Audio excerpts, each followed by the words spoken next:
Bonjour et bienvenue sur le site de Bon Bulletin, Bonne Note. Je m'appelle Daphné Donne et j'aide les femmes dont les enfants rencontrent des difficultés à l'école à modifier leur comportement. Bonjour, alors nous voici maintenant dans l'épisode numéro 18 qui s'intitule « Pouvoir être fier de ses progrès ». Alors dans l'épisode d'aujourd'hui, on va parler de fierté. Alors vous me dites souvent que vous aimeriez être fier de ses progrès, des progrès de votre enfant, et vous aimeriez aussi que votre enfant puisse ressentir cette même émotion de fierté pour lui-même. Alors la fierté, c'est une émotion. Alors j'ai regardé dans le dictionnaire et j'ai pu lire que la fierté, c'est un sentiment de satisfaction légitime pour soi. Que ressentir de la fierté, soit ressentir un sentiment de satisfaction, je crois que là-dessus, nous sommes tous d'accord. Mais ce qui m'a donné à réfléchir, c'est le mot légitime. Un sentiment de satisfaction légitime pour soi. C'est ce qu'a dit le dictionnaire. Alors ici, je pense que le mot légitime a été utilisé dans le sens de fondé. Un sentiment de satisfaction fondé sur quelque chose de précis donc. Alors c'est là-dessus qu'on va commencer à avoir une discussion intéressante, vous et moi. Sur quoi doit-on fonder ce sentiment de fierté, ce sentiment de satisfaction que vous aimeriez ressentir par rapport à votre enfant? Alors souvent, vous faites cette association avec la qualité de son travail à l'école, par exemple. Et pour juger de cette qualité, ce sont les notes qui vous aident à apporter ce jugement. Tout ça pour dire que nous avons une émotion, la fierté, et nous avons de l'autre côté un jugement sur la qualité du travail que fait votre enfant. Alors, si vous m'écoutez depuis quelque temps maintenant, vous savez que ce jugement, je considère cela comme une simple pensée. C'est une interprétation que vous faites de la qualité de son travail et c'est quelque chose de très subjectif. Ce que vous jugeriez comme acceptable n'est pas forcément ce que moi je jugerais comme acceptable. Et probablement que votre voisine n'aurait pas non plus le même jugement. Et puis, on sait aussi que cette subjectivité, elle est aussi valable au moment même où le prof est en train de corriger la copie de l'enfant. Bref, pour résumer tout ça, on a d'un côté une émotion que l'on voudrait ressentir, que vous voudriez ressentir, la fierté que vous voudriez ressentir pour votre enfant, la fierté pour ses progrès, la fierté pour son travail scolaire. Et de l'autre côté, on a un jugement, une pensée donc, qui vous permet de savoir si oui ou non vous allez vous accorder cette fierté pour votre enfant. Et je dis vous accorder parce que c'est vous qui ressentez cette émotion dans ce cas précis, d'accord? Alors vous savez que j'utilise continuellement l'outil CFPA dans mon travail avec vous et que cet outil nous dit que nos pensées sont toujours générées par nos émotions et non pas par les circonstances de notre vie. Les circonstances, c'est votre enfant va à l'école, va au collège, ça c'est le fait concret. La pensée, c'est le jugement que vous apportez à la qualité de son travail. L'émotion que vous ressentez, c'est alors peut-être de la fierté ou pas, d'accord? Si vous jugez son travail comme très moyen, comme médiocre, sans doute que vous n'allez pas ressentir cette fierté, mais plutôt peut-être de la frustration ou de la colère envers lui, envers votre enfant. Alors maintenant, il y a peut-être d'autres situations qui n'ont rien à voir avec l'école. Alors je sais pas, c'est peut-être un sport, c'est peut-être la danse, c'est peut-être lorsqu'il joue d'un instrument de musique. Ce sont d'autres situations où peut-être que là, oui, vous ressentez de la fierté parce que selon vos critères à vous, il serait d'un bon niveau. Vous jugez positivement la qualité de ses performances.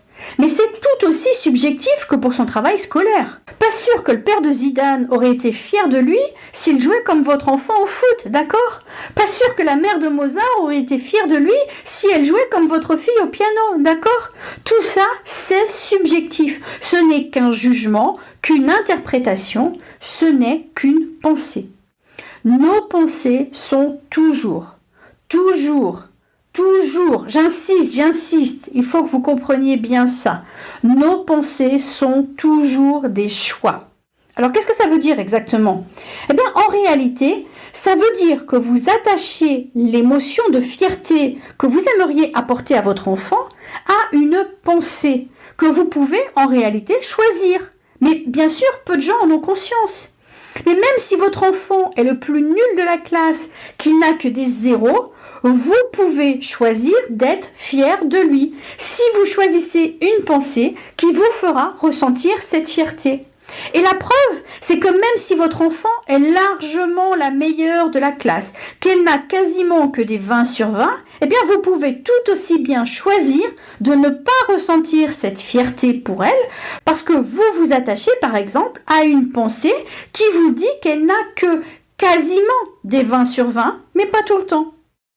Alors, lorsqu'on a pris conscience de tout ça, eh bien, le problème, c'est plus du tout « j'aimerais ressentir de la fierté pour les progrès, pour le travail de mon fils ». Le problème, ça devient « mais pourquoi diable est-ce que je m'empêche de ressentir cette émotion de fierté pour mon enfant ?»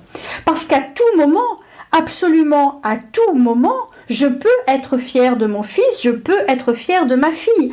À tout moment, je peux choisir de penser qu'il en fait assez, qu'il est assez bien, assez fort, assez tout ce que vous voulez. À tout moment, vous pouvez choisir d'être fier de votre enfant simplement parce qu'il est lui-même. C'est déjà largement assez, ok ?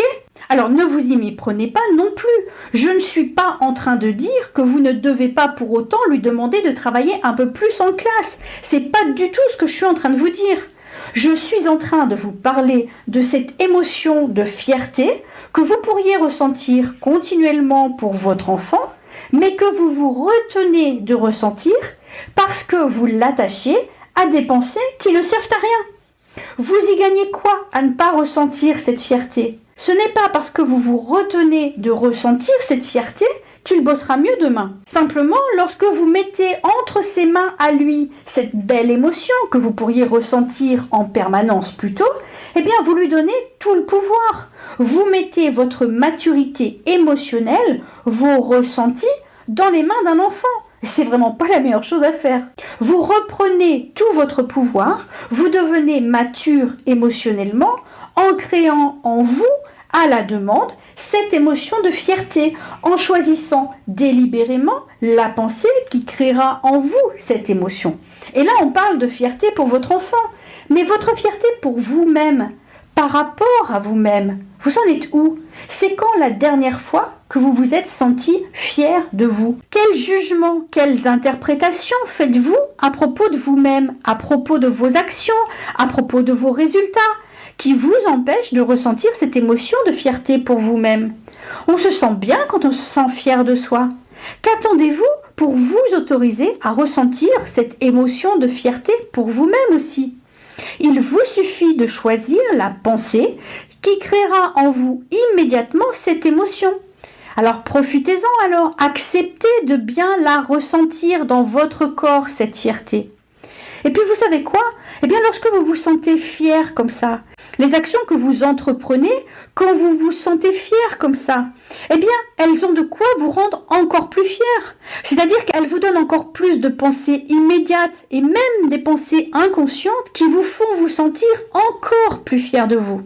En commençant par une pensée créée délibérément pour ressentir délibérément de la fierté, vous allez continuellement agir d'une façon qui va faire que votre filtre inconscient va lui aussi créer de plus en plus naturellement des pensées qui généreront encore plus de fierté. C'est un cercle totalement vertueux. On a tout, absolument tout à y gagner. Alors pour terminer, vous savez quoi ? Eh bien, je choisis délibérément de penser qu'il est très bien ce podcast. Ça fait du bien. Je me sens fière d'avoir créé ce podcast. Et faites-en de même. Alors je vous dis à bientôt dans le prochain podcast. D'ici là, apprenez à devenir fiers de vous, de vos enfants, de vos maris aussi, pourquoi pas. Je vous retrouve la semaine prochaine dans le prochain épisode. À bientôt. Bye.